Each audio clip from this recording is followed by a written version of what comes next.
Ice climbers are starting this morning with 60 sandbag get-ups with a 60-pound bag for males and 40 for females. Should take you around 10 minutes or so. A little less. Climbers now are working interval step-ups. So you got a minute 15 to get their original step-up pace plus 10%. Then we've added another 2 on top of that.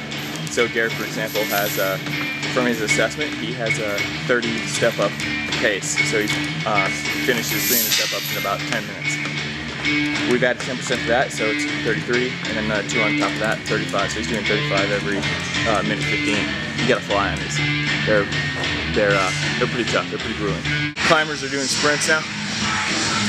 We're doing every minute 8 lengths. So every time they touch, that's 1. 8 every minute. The faster you go, the more rest you get. 10 rounds.